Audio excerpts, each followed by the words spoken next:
Isn't that the chief problem with the homeless, is that most of them are either mentally ill and or addicted to drugs? Well, yeah, substance abuse and mental illness is a result of the substance abuse. I mean, it all kind of was wrapped up in the same thing, you know what I mean?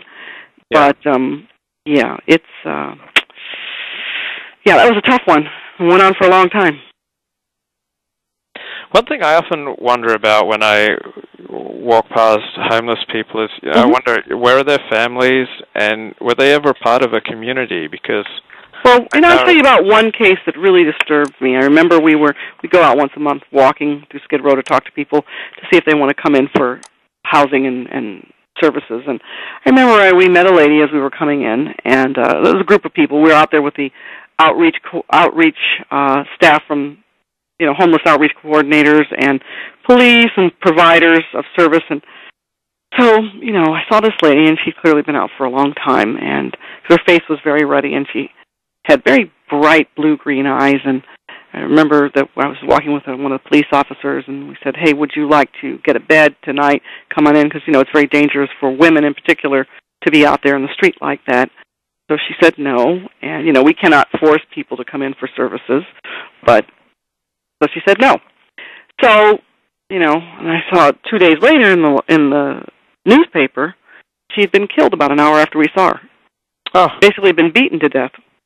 And, that's when, you talk about your beliefs, your faith, your whatever, that moment in time where your path crosses the path of another. And if you had just been able to say, hey, you know what, turn left instead of right. Come with me, don't stay here. And, we didn't have the power to, force her to come with us, but she didn't, and she died. And I think about that all the time, and she did have a family.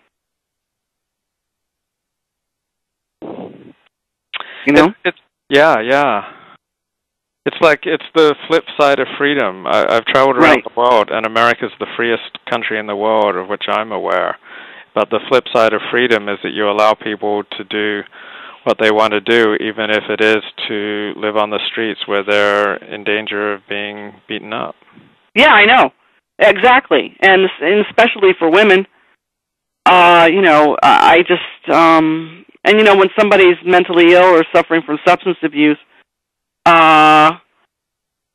they may not have the best judgment, Yeah.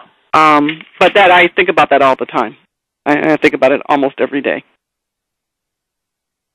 In your speech at Sinai Temple, you said that you did a ride-along with a rabbi as chaplain for the LAPD in South Los Angeles. I was wondering if you could tell me more about that ride-along. Yeah, it was great. I mean, he is, his name is Moshe Greenwald. Yeah. And you know him? Yes. Yeah, he's great. And I enjoyed, well, he's a great person anyway, but I enjoyed watching him conduct himself as a chaplain, because he really calms people. And we had a very active evening that night. There was a lot of, man passed away, and a couple had their baby removed from the house. I remember the officer stopped a teenager because he thought he had a weapon on him. We saw some suspects running across the street. It was a crazy night. And he really calmed people down. And,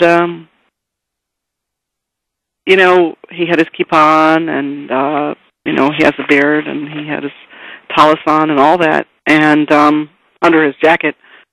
But I thought it was a wonderful thing not only to have the privilege to observe, but I think it was good for people to see someone who is Orthodox in that context. Yeah. Yeah, I feel like it's a teaching moment. Yeah. Yes. I feel like each of us has a force field, and some people are just, such truly fine people that there's like all around them. It's just like it exudes out from them and influences, everywhere they go. Yeah, I think he's one of those people. How many homeless do we have in the city of Los Angeles? Well, we're just going through a census right now, so we'll have a new count. When you look at homelessness, you have to recognize that by what definition do you use?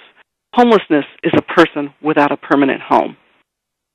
So it's difficult to count because some people may live on couches in people's homes. We have a lot of permanent supportive housing here in downtown Los Angeles for people who are homeless. So they are in housing. They're not necessarily on the street. So I think the question you might really be asking is, how many people are without shelter? Yeah. And that's the number. I don't want to give you a wrong number because, I know people like to be, I don't want to be inaccurate or guess. We're going through the last 10 years, at the last census in 2000, throughout the county, the count was rather high. But I'm sorry, when I was talking to me. I'd have to check back on that number. Yeah. And what I'd like to do is break it down for you, because you'd be surprised the number of people who are actually on the street is less than you would expect. One thing I'm wondering about, the more we do for homeless in Los Angeles, won't we give more incentive for homeless people around the country to come to Los Angeles? Well, I don't know. I don't know if I've heard that argument before, that theory. I don't know. But I will say this much. There will always be a portion of our society who will be unable to care for themselves. That includes people who are disabled, people who are mentally ill, people who are frail, people who are elderly, and those people will always be at risk of being homeless.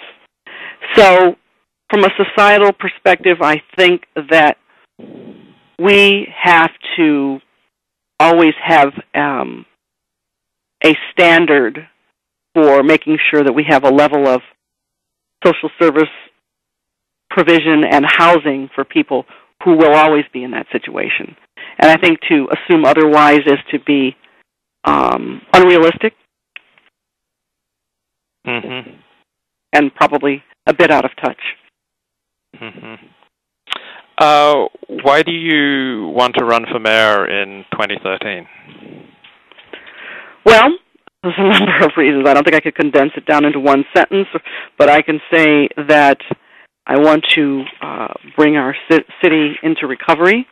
I want to continue to build our city, to maximize our potential, to make sure that everybody gets the same opportunity for housing at all income levels, educational choices, opportunities to work, ways to get there without necessarily using a car, and to work on an infrastructure that meets the needs of our changing population.